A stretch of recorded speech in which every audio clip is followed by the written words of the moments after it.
Fils et du Saint-Esprit. Amen. Mes très chers frères et sœurs, nous célébrons aujourd'hui Sainte Marie Jacobée et Sainte Marie Salomé, qu'on connaît aussi dans notre pays de France sous le nom des Saintes Maries de la Mer, puisqu'une ville du sud de la France, de Camargue, leur est dédiée. Pourtant, elles n'ont rien de français ni de camarguais, puisqu'elles sont nées en Palestine, et ces deux femmes étaient des disciples de notre Seigneur Jésus-Christ. C'est même deux de ces femmes mirophores, comme disent les orthodoxes, c'est-à-dire de ces femmes qui ont porté les saintes huiles au tombeau pour embaumer le corps du Christ. Et donc, elles font partie aussi des toutes premières témoins de sa résurrection. Marie Salomé est la femme de Zébédée, ou de Cléophas selon les versions.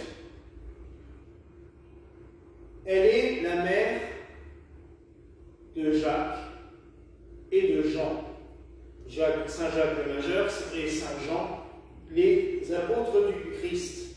C'est elle aussi qui, à un moment donné dans les évangiles, va se faire remettre en place. Marie Salomé, c'est pas Cléophas, c'est bien Zébédée. C'est elle qui va se faire remettre en place par le Christ, puisqu'elle va oser lui demander que ses deux fils soient assis à la droite et à la gauche du Christ quand il ira dans les cieux. Et Jésus lui répond que ça, c'est pas du tout à lui de décider, ce sera à Dieu le Père, et qu'il y a vraiment, en gros, des préoccupations bien plus importantes.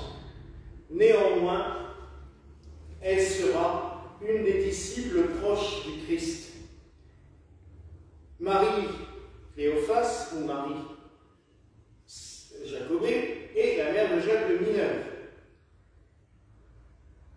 On la voit aussi au tombeau du Christ, mais il n'y a pas plus de précision dans les évangiles sur elle. Pourquoi sont-elles restées dans l'histoire, à part ces deux mentions dans l'évangile? Tout simplement parce que, comme la proche parenté du Christ, les disciples les plus proches, les amis,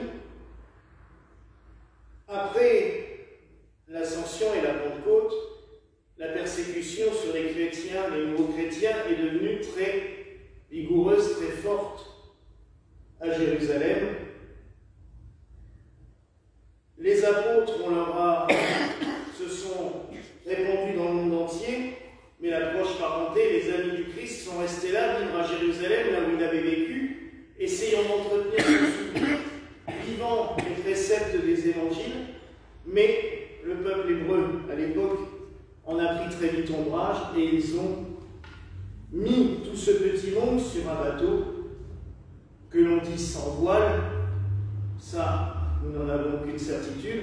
Nous savons plutôt qu'ils sont partis en exil et que d'après les faits, qui eux sont totalement historiques, Joseph d'Arimathie étant un commerçant d'État, la route directe du commerce de l'État à l'époque, c'était traverser la Méditerranée depuis la Palestine, aller jusqu'à Marseille, ou les environs de Marseille, remonter soit le Rhône, soit faire le tour par l'Espagne, et plutôt remonter le Rhône, traverser la Gaule et aller jusqu'en Angleterre, où Joseph d'Arimathie arrivera en l'an 37. Donc, tout ce petit monde, et le Marie que nous célébrons aujourd'hui, Marie-Madeleine, Lazare, Marthe, Sidoine, Maximin, tous ces évangélisateurs de la Gaule, qui sont des disciples proches du Christ, arrivent donc en bateau. Certains disent qu'ils sont tous arrivés en Camargue et que les deux Saintes Maries sont restées sur place. D'autres disent qu'ils sont arrivés à Marseille, Massilia à l'époque, qui était un grand port de commerce en effet, et que les Saintes Maries, elles, ont pris un petit bateau et qu'elles ont continué à poursuivre la côte jusqu'à arriver aux Saintes Maries de la Mer, où, dans cette petite embouchure de la Camargue, où elles auraient été accueillies par une servante locale, selon la légende, ou d'origine égyptienne, qui s'appelait Sarah et qui est devenue la patronne des Gitans. Elles ont été enterrées à cet endroit-là, dans une église au bord de la plage, après y avoir vécu en ermite pendant longtemps, et ce lieu est devenu les Saintes Maries de la Mer, qui est un lieu de pèlerinage mondialement connu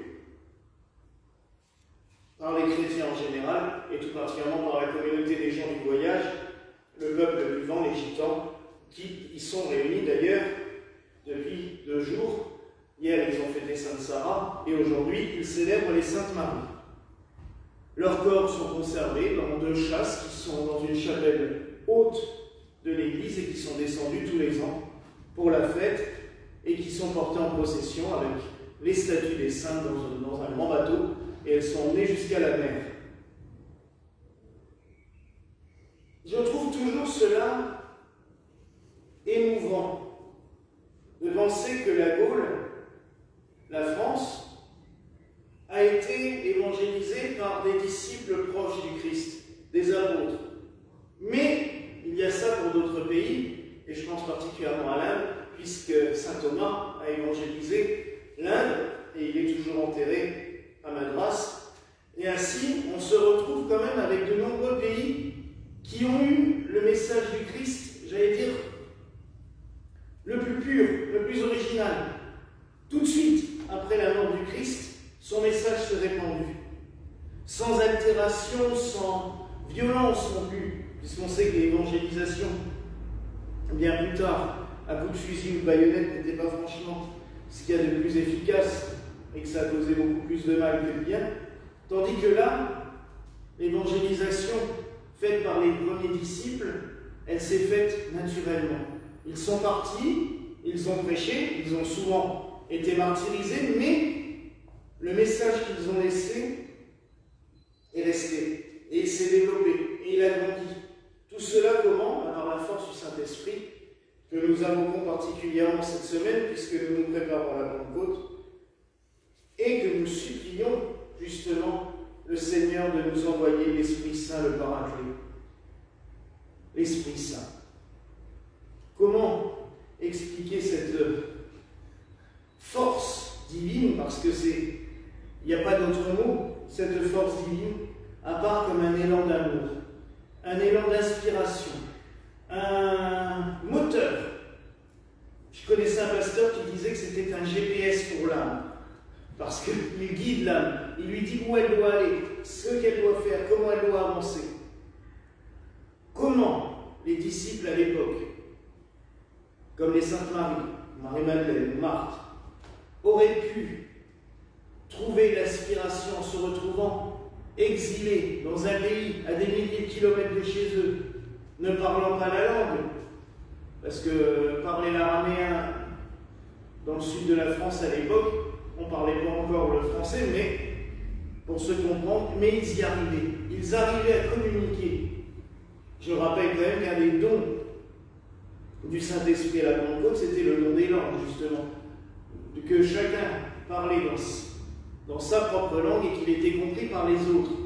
Et c'est sans doute ce qu'il s'est produit pour nos disciples, puisqu'ils ont réussi à évangéliser, à porter le message du Christ partout, partout dans le monde. Alors en ce jour, prions tout particulièrement les Saintes Maries, Jacobée et Salomé, les Saintes Maries de la Mer, pour que nous obtenions l'Esprit Saint. Nous le recevons à notre baptême, nous le recevons à la confirmation, mais nous avons besoin de lui tous les jours.